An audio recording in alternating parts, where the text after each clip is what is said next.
Hello pong muli mga kabayan, kamusta po ang lahat? Sana po nasa mabuti po tayong kalagayan. Magandang araw po muna, tanghali, hapon, gabi. Madaling araw po sa atin lahat, saan man sulok ng bansa o mundo tayo naroon. Naway maingatan po tayo mga kabayan. Ito po, napakaganda po, di ba na nangyari po. Balik tanaw lang po natin. Para kailan lang po yun, mga ilang kahapon lang o isang araw. Nakita po natin yung suporta po talaga ng ating mga Cebuano sa pamilya Duterte. Siyempre po, lalong-lalo po kay dating Pangulong Duterte at sa kanyang partido o Team Duterte o PDP Laban o Team Suka, mga katambay. Napakaganda po. Kahit saan po, sulok ng Pilipinas ay talaga po ang suporta po ng mga Pilipino dahil po sa nakita po natin ng 3 taon na tinrabaho po na number 1 po ng 19 Congress, mga tambay. Ng 19 Congress, mga senador, mga congressman, halos lahat po. Ang issue po ay kaperahan, mga tambay. Ngayon po, ang topic po natin, mga tambay, isa rin po sa sumusuporta po ngayon sa PDP Laban ni dating Pangulong Duterte ay ang dating mayor po ng Maynila, mga tambay. At syempre po, ang pag-uusapan po natin, yung isa po na gigil at miyembro po ng Quadcom Committee, mga tambay. At talaga po ito binakbakan si Vice President Sara Duterte at pilit po nilang dinadala sa korupsyon ng issue po sa Quadcom noong mga panahon po na isang damuka lang ginawa nilang hearing, mga tambay. Pero ngayon, panahon na po ng kampanya, iba na po ang ikot ng bola. At syempre, ikot ng gulong, mga katabay. Kay Representative kay Joel Chua ng 2nd District of Maynila, mga katabay. Ito na po, si dating Mayor Isko Moreno ay sinabi po na talagang, at pati po ang mga tao sa Maynila, ang sinasabi po sa 3rd District of Manila, di umano, ay isinusuka na raw po nila si Congressman Joel Chua. At may hiling po rito si Mayor Isko, mga tambay. Pakinggan po natin si Mayor Isko. Talagang ganun po pag may karma, di ba? Ay ng tercera distrito. Ito ay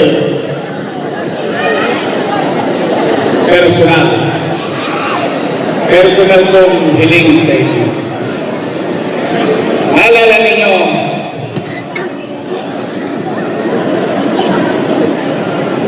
may isa tayong leader, ginawa natin kusihal. Naging kusihal.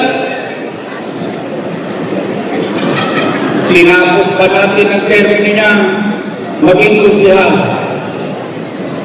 Ipinalik natin yung ate niya na kusihal. Pinagpahinga natin yung ate niya, kinuha natin sa gobyerno, ipinalik natin siyang kusihal. Pagkatapos nun, ginawa natin siyang congressman. Naalala nyo? So, madalit salita, anuman ang tagumpay na nakamit niya, anuman ang kalalagayan niya, ngayon, tayong lahat, naging bahagi noon. Tumulong tayo sa pangarap niya na maging congressman. Tama, mali? Kasama ko ba kayong tumulong doon? Talaga? Napuyan din kayo? Nahirapan din ba kayong ibenta siya? Pero nanalo siya. Tama, mali? Ngayon, nandiyan na yan. Ano sabi ko kanina? We move on. Kung kaya nyo at nagawa nating lahat para sa Kanya, pwede ba akong pakiusap? Pagpahinay na natin yun.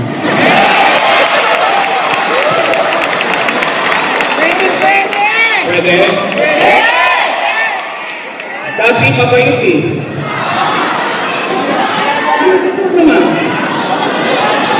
Hindi naman ako nagsisinungaling. Dati mabait.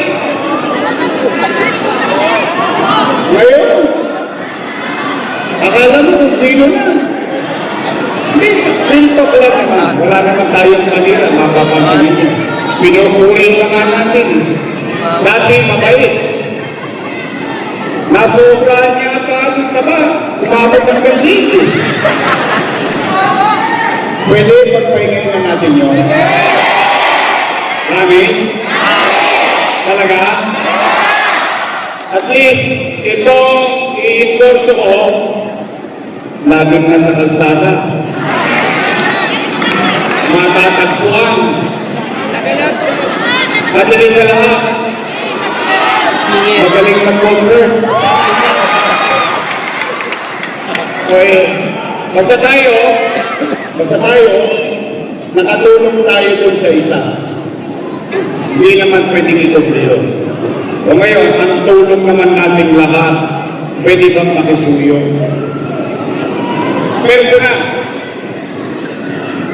Personal kung pakisuyo sa inyo.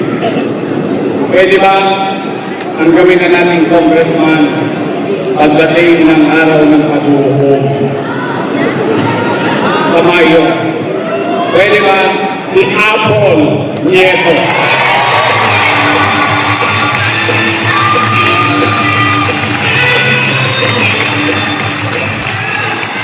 Total, nagawa niyo. Yeah, mga tambay, mahigpit po. Mahigpit po ang problema.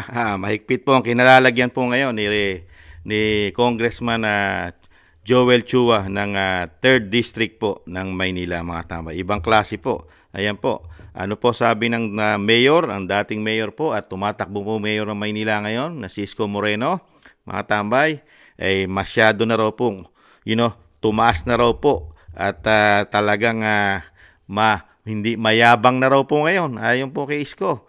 At nakita naman po talaga natin ang nangyari po sa Kongreso, lalo sa Quadcom. Talagang pinulitika po sa pangunguna po nito. Sa pangunguna po ni Joel Chua, ang Vice President, di ba? Lalong-lalo po nung binuksan nila at talagang kailangan nilang dalin at ngayon po ay na-impeach na nila sa Kamara, sa House of Representatives ang ating Vice President. At dito po, sa House of Representatives, nagkaroon pa ng issue at pumuputok po na hindi bababa sa 100 to 150 million ang isang pirma na isang congressman o representative, mga tambay. At isa po sa pumirma, si Joel Chua ng 3rd District of Manila, mga tambay, sa impeachment po. At inimpeach na nga po nila sa Kongreso. At iniintay na lang po ang Senado, mga tambay. Ganyan po katindi. At ngayon po, ang galit po ng taga Maynila sa nangyari po at ginawa ng kanilang Congressman Joel Chua ng 3rd District ay talagang mukhang pagpapahingahin na po, mga tambay, ng mga taga Maynila si Joel Chua, mga tambay. Ganyan po talaga yung sinasabi nga po ng matatanda, di ba? Talagang pagka meron kang hindi magandang ginawa, number 1, hindi rin maganda ang aanihin mo, di ba? Pag maganda ang ginawa mo, maganda rin ang aanihin mo, di ba? Hindi maganda yata ang ginawa Hindi maganda ang pinagagawa, lalo sa Kongreso. Mukhang iba po ang sinamahan. Iba po kasi ang sinamahan ni Joel Chua at iba po ang paniniwala niya, mga tambay. Dahil nga po sa umuugong po na pakinabang daw po. Kasi pati po si Congressman Pulong, meron po sinabi diyan, di ba? Ano sabi ni Congressman Pulong? Ang mga nasa grupo raw po ng Quadcom, Tricom, malaki raw po ang pakinabang niyan. Malaki raw po ang pakinabang niyan di umano sa pera ng taong bayan, mga tambay. Ibang klase raw po, mga kabayan. Kaya po talagang sumobra po sa pamumulitika, kahit wala na po sa wigo, wala na po sa tama, at talagang ngayon po, yung kanyang ambisyon na makabalik muli sa pagiging congressman ay mukha pong tatalunin pa ng isang babae, mga tambay. I think si Nieto yata yun, mga tambay. Abby Nieto. Kung hindi po nagkakamali ang inyong lingkod. Kantahan po natin ang mga tambay. Kantahan po natin ang mga buhaya, mga tambay, bago natin ituloy. Maganda po kantahan muna natin, lalo yung mga pumirma. Yung mga pumirmang congressman sa impeachment ng Vice President. Kantahan po natin. Pakinggan nyo ang sigaw ng bayan. Sa harap ng panlilinlang kami lumalaban. Di namin malilimutan, di namin tatanggapin ang kasaysayan ng huhusga sa inyo. Tandaan nyo yan! 215, dagdagan mo pa mga traidor sa mandato ng bayan. Iniluklok ng 32 milyon, pero anong ginawa? Impeachment na walang basehan, isang panloloko. Halata habang gutom ang Pilipino, presyo'y walang kontrol, kawalan ng trabaho, ospital ay kulang. Pero inuunan nyo ang manira at mamulitika, mga mukhang salapi, di tunay na lingkod bayan. Maniningil ang Pilipino, tandaan nyo yan, oras nyo'y darating, may hangganan ang lahat. Sa balota kayo'y babagsak, wala nang babalikan. Maniningil ang Pilipino at kayo'y magbabayad. Alam naming laro nyo, klaro ang motibo, kapangyarihan hindi serbisyo, ganyan kayo di ba totoo? Tiwala ng bayan, tinapon sa putikan, dahil gusto nyong kontrolin ng gobyerno sa inyong kamay. Duterte ang pangalan, kinatatakutan nyo kaya kahit walang sala, gusto nyong pabagsakin pero mali ang kalaban nyo, mali ang inaapi nyo, dahil kasama niya ang bayan, hindi kayo ang panalo. Maniningil ang Pilipino, tandaan nyo yan, oras nyo'y darating, may hangganan ang lahat. Sa balota kayo'y babagsak, wala nang babalikan. Maniningil ang Pilipino at Yan po mga tambay, ang paniningil po ng mga taga Maynila. Ang taga Maynila po ay maniningil na po kay Representative o Congressman Joel Chua ng 3rd District of Manila, mga tambay. Talagang ganon. At least sinasabi nga ni Mayor Isko, nakinabang na siya. Malaki na po ang naging pakinabang niya po bilang congressman. Bilang congressman ng Maynila. At syempre po, malaki po ang naging pakinabang niya po sa pera ng taong bayan. Yata, mga tambay. Yata, hindi natin alam. Kasi yung sinasabi nga po ng Vice President, puro kasinungalingan, gawa-gawang issue, gawa-gawang ebidensya. Samantalang ang COA mismo, sa COA lang siya magpapa-audit. Sa COA kasi yun ang tamang institusyon. COA lang po ang talagang nag-o-audit po ng lahat. Lahat po sila sa ngayon ng gobyerno. Kaya lang ang nangyari nga po, masyado po nilang nilagpasan at talagang nagpakakuha na po ang Kamara, mga tambay, dahil lang po sa pamumulitika po ng 3 taon na hindi naman po nila napabagsak ang Vice President hanggang ngayon. Kasi sa totoo lang, mga kabayan, hindi naman po tayo tangat bobo at mga gago na Pilipino. Kung talagang ang Vice President, lalagyan nyo ng logic, kung talagang siya ay napakaraming korupsyon o magnanakaw sa pera ng bayan, sa tingin nyo, aabot pa ng 3 taon ito? Aabot pa ng halalan ito? At gagamit pa ng isang damukal na pera ang nagpapabagsak dito? Real talk. Gagamit ng napakalaking pera kung totoo ang binibintang nila sa Vice President. Mismo ang Senadora Amy Marcos, meron pinatungkulan dyan, meron siya nabanggit na 1 trillion ang budget daw pagpapabagsak sa Vice President at sa mga Duterte. Gagamit ka ng ganong kalaki kung totoo man yan. 1 trillion.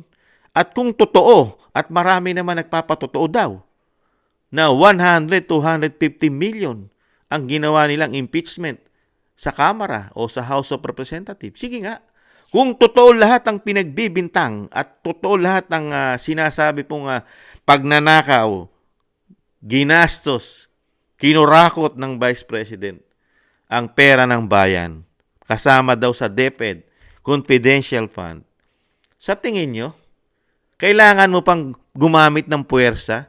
Pera? Kung nandyan naman yung ebidensya, kailangan mo pang gipitin ang Vice President? Ginipit mo sa lahat, pati sa kanyang security, pati ang kanyang pondo, pati ang kanyang mga programa, ginipit mo? Kung totoo ang iyong mga binibintang, sige nga. Kaya nga po, ginagawa lang po tayong tanga at bobo. Kaya lang, yun lang po ang alam nila, na tayo po ay ginagawa nilang tanga at bobo. Pero po, ang hindi nila alam, pagdating na halalan, sila na po ang nagmumukhang tanga at gago at bobo. Kasi nahandyan na po yung galit ng tao. Katulad mong taga Maynila, nahandyan po ang galit ng taga Maynila. Kasi hindi po nila nakita ang trabaho ng congressman nila.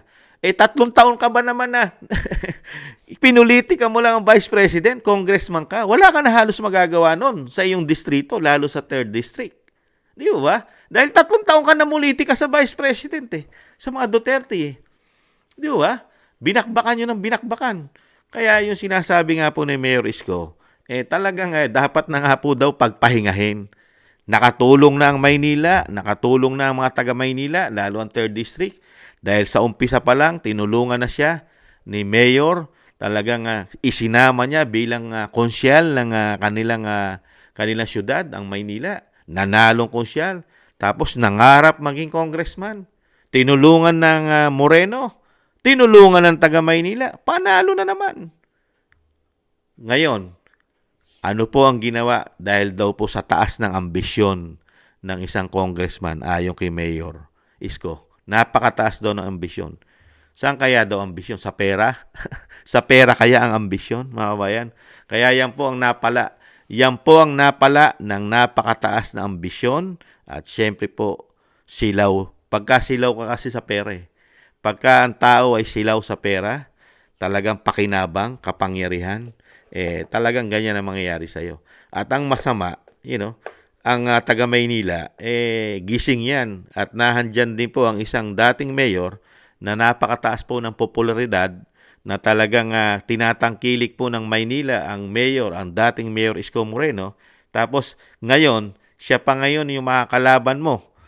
Talagang tagilid ka ngayon, Congressman Chua.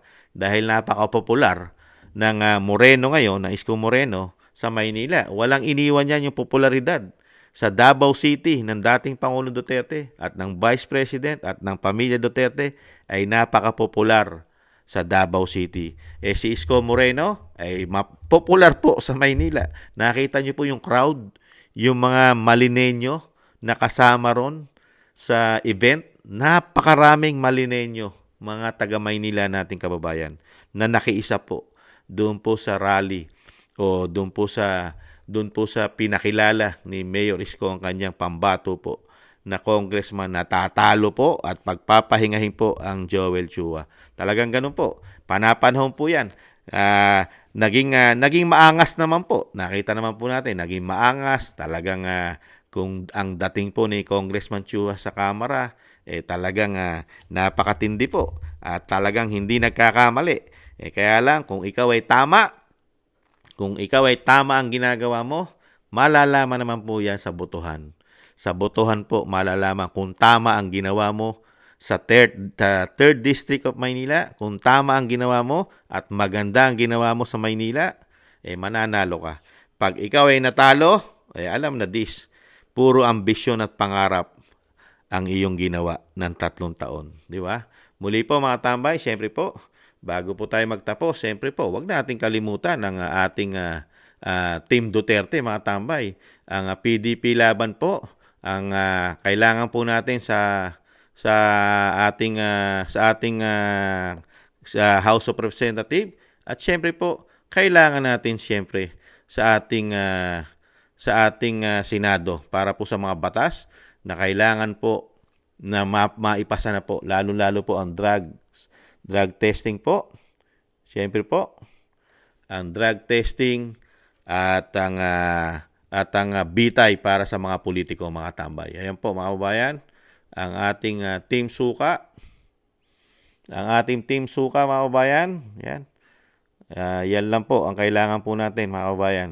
At yung mga pumirma po, iwasan po natin yung mga pumirma sa impeachment na umuugong na 100 to 150 million ang natatanggap po ng kanilang mga upuan o kanilang opisina, ay wag na po nating ibalik, mga tambay. Iba po ang kanilang layunin. Wala po silang prinsipyo at paninindigan bilang politiko. Nasilaw po sila at talagang mabigat po yon. Dapat po nung tinanggihan mo kasi may prinsipyo ka bakit ka dadaanin sa 100 to 150 million kung totoo man yan para sabihin lang na bibigyan kita ng malaking budget pero pirmahan mo lang para ma-impeach ang isang vice president. Wala kang prinsipyo nun. Kahit sabihin mo na yung iyong mga nasasakupang distrito ay mawawala ng proyekto. Why not? Isang proyekto lang yan. Isang taon lang sila. Pero yung paninindigan mo para sa tama, mahirap po yun ibalik. Mahirap kasi yun pag nawala na sa'yo, napakahirap mo na ibalik sa pagkatao mo yun, lalo pag ikaw ay politiko. Alam mo naman po, ang mga Pilipino ngayon matatalino na. May social media na. May mga information na sila na natatanggap. Hindi po katulad nung araw na talagang ang ating inaasahan lang ay mainstream media. Ang mainstream media, nakikita po natin ngayon, mukhang nababayaran pa at nadidiktahan pa ng mga politiko, mga tambay. Ayan po mga tambay, PDP laban po, si Ronald Bato de la Rosa, Senator Bato Bongo, siyempre po, at si Congressman Marcoleta, at Attorney Lambino, Vicente Lambino, Apollo Kibuloy, Philip Salvador, Attorney Vic Rodriguez, at Attorney Jimmy Bondok, at Attorney JB Hinlo, mga tambay. Ito po ang ating PDP laban. Maraming salamat po mga bayan. At syempre po, good luck na lang sa iyo, Joel Chua. Nagalit at ginalit mo ang taga Maynila sa iyong performance. Nawala ang sinasabing bait mo sa Maynila ayon kay Isko Moreno. Nawala. At ang ipinalit mo sa kabaitan mo raw ay ambisyon at naging kayabangan na raw po, mga kabayan. Maraming salamat po. Sana gusto po ng ating tambayang mga kabayan sa YouTube at TikTok. At ganun din po sa mga nagko-comment, like, share, and subscribe. Maraming salamat po. Ingatan nawa po tayo mga kabayan. Paalam. Bye-bye.